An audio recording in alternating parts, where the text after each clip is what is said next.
Early in the morning, Welcome back to the channel, guys. You already know who it is. It's your boy Cam, Topical Juice, and I'm back again with another video for your Sunday supplement. Today's video, do soulmates exist? Interesting video. I'd say the last year I've heard this topic come up like 4 or 5 times now and then when I ask, has anyone got any ideas, any topic ideas? The structure of the video is, first things first, we actually need to look at the definition of what a soulmate actually is. And that is key because the definition is what changed my answer. No, they don't exist, to yes, they do exist. Then we're gonna look at signs you found your soulmate, because basically I came across a video at the start of this year that spoke about soulmates. I just came across it and I actually made notes on it then because I knew I'm gonna make this video at some point. So fast forward 5 months, I've actually found that video again. So what I'm gonna do is I'm gonna just input a few clips from that video because it helps articulate what I'm trying to say. And at the end, after we've looked at the signs that you found your soulmate, I'm just gonna conclude basically, and I'm just gonna add my opinion on at the end of it. So before I get into the video, please hit the thumbs up, support your boy Cam, support your boy TJ, subscribe if you're new. And yeah man, join the community, hit the bell to be notified and all of that. So first things first, the definition of what a soulmate actually is, because I feel like there's a misconception what a soulmate is, and I fell for the same thing. I just tweaked my perception of what a soulmate is, and now I believe it's tangible. So for example, my original definition of a soulmate was this idea of the one. This person that's gonna waltz into your life. It's this perfect kind of fairy tale moment where it's almost like this person was made for you, tailor-made for you, and it's this idea of the one. I don't believe in the one. I believe there's hundreds of thousands of the ones for everyone. I believe that if you can find someone that you connect with in Southeast London or Manchester or wherever, you're gonna connect with people across the world. I've connected with people in LA. I've connected with people in Vegas. I've connected with people in Thailand. I've connected with people from Holland. You feel me? But this video that I saw defined it perfectly. So my new definition of soulmates is someone that you connect with deeply and someone that helps you grow in the best way possible. So for me, when you detach this idea of the one and soulmate, you can get more of a tangible goal. So for me, I didn't think soulmate existed because I couldn't get there. Like, it's one of the things there, but one tweak in mentality, one tweak in perception, one tweak in definition, and it's something that I can achieve. It's something that is tangible now. You know, someone that you can connect with deeply. I'm sure we've all connected with people on deep levels and grown with people. That's a better way of looking at soulmates. So without further ado, what are the signs? So sign number 1, being around this person gives you peace and comfort, specifically in the early stages of meeting them. The video was saying stuff like, it's almost like you two had known each other your whole lives. It wasn't like you were meeting for the first time. It was like you were continuing the conversation, continuing where you left off last. So think back to the moment that you met someone for the first time. Think back to that moment. Was it natural? Did you feel anxious? What were your feelings? Were you excited? Was it, you know, so think back to that moment. And I can remember the first time I met a lot of people that I'm close with. And I can reflect like, oh, actually, yeah, I did feel at ease. I did feel comfortable around them. You get me? Sign number 2, during the tough times, you both show that you can grow stronger together. Some people are afraid of conflict in relationships because they fear it'll make them grow apart. But when you've met your soulmate, it's different. Even when you and your partner challenge one another, the both of you learn how to reach a compromise. You learn to accept each other when you're at your worst, which is the common factor that makes or breaks most relationships. When you've found this special someone, you learn to work out your disagreements and differences, and out of those experiences, you develop an even deeper love and appreciation for one another. For me, I love this one. I love this one because there's certain people in my life where if we have like a disagreement, it's not an argument. Yeah, of course you're emotional, you're allowed to be emotional, you're allowed to be angry, you're allowed to be upset, you're allowed to be a bit pissed off or whatever, but when you can communicate and come out of it and say, okay, you know, I understand, maybe I could have done this better, or maybe I could have done that better. Potentially that's a sign that you found your soulmate. The thing is with these signs, a lot of these signs you can find within a lot of people. So who knows? Just this idea of communication and honesty, it goes a long way. And you'll know, obviously, a lot of these signs, you can find them in a lot of people. You can find them in friends, you can find them in loved ones.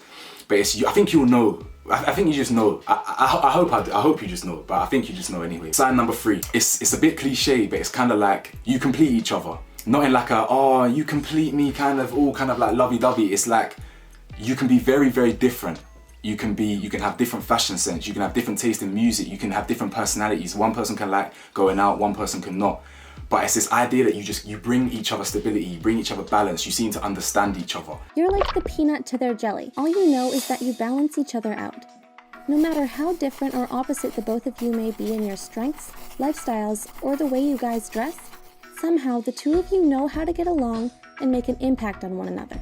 So even though you can have different lifestyles, you can enjoy different things, you can have different personalities, it's almost like a marriage. It just makes sense, and you still make positive impact in each other's lives. The point of this one is that it can be different to what you imagined. So as a child, you might have imagined your Prince Charming looking like this, you might have imagined your Prince Charming looking like that. But I think the point of a soulmate is it's better than what you imagine, because your mind can't comprehend something that's that pure, in my opinion, or can't conjure up something that's so pure and so like magical without being soft and that, without being like, you get me? So I feel like don't be scared that the person that might turn out to be your soulmate is an unexpected one. Does that make sense? And finally, you can let your guard down around them. A soulmate is someone who knows you better than you know yourself. They're like your best friend. If you feel like you can be weird together and laugh at all the strange moments you have, then you've found them. There's a difference between having good times together and having the best times. When you feel like your life would never be the same without them, then you're probably right. It's so hard to find people in this world that you can really be yourself around. Like, you can really relax, you can be geeky, you can be nerdy, you can be silly. I'm a nerd, I don't hide that. Like, obviously, I'm not like a pussy. I'm not someone that you can try run jokes and run games with, obviously not, but I'm a nerd. I'm a geek. Like, I like learning. No, I like learning. I like being educational as well. Like, there's nothing wrong with that. Education, knowledge is power. I love people that can be that side around, because it's not about having this hard exterior. It's not about putting on an act. It's about being with people that you it's about being with someone, whether it's a friend or romantically, that you can be yourself around. I've been talking to friends about this recently and like questioning, where does the perfect relationship stem from? Is it the traditional way of like meeting people, being attracted to them and like getting to know them afterwards? Or is it like building a friendship first? And it's of my belief, the more sustainable relationships are the ones that they started as friends. I believe that the purest relationships are the ones that start as friendship first, because you take them for what they are, you take them at their worst, you take them at their best, and you love it. Does that make sense? But that reiterates the point that it doesn't have to be romantic. You can find a soulmate in anyone, whether it's a friend or a family or a mentor or whatever. But specifically the romantic ones, I think starting as a friend is key. So there it is. Soulmates exist, in my opinion. And the reason they exist is because I changed the definition of it to make it something that is more tangible for me. Because I like the idea of something pure, of a soulmate, but I don't believe in this idea of the one. So for me, looking at them signs, I feel like I've seen those signs in people before. I feel like I've seen those signs in people I have relationships with before. And that's beautiful. It means that I can, like, I look at the relationships I have, and I look at the relationships I've formed, and I'm like, damn, we really are deep. Do you understand? So that's nice. A soulmate doesn't have to be this idea of this fairy tale, like a Disney fairy tale type thing. You can change your perspective. The fairy tale can be found anywhere. It doesn't have to be traditional. It's just how you view a fairy tale. You know, if your fairy tale is bumping into someone in a club and you both lock eyes and all of a sudden you're married 10 years later or whatever with kids, then that's a fairy tale. I think you can find soulmate qualities in a lot of people. So therefore, if you can find them in friends and mentors and whatnot, you can definitely find a deeper level and unlock a new level in romantic partner, because it's beautiful. I love having the close friendships that I have. It's beautiful. Like, it really and truly, the whole gang, people outside, like, I love it. But I personally definitely can't wait to unlock new levels of that soulmatery, if that makes sense. But anyway, I hope you enjoyed the video. Please subscribe if you're new, hit the like and all of that, and I'll see you on Tuesday. Peace.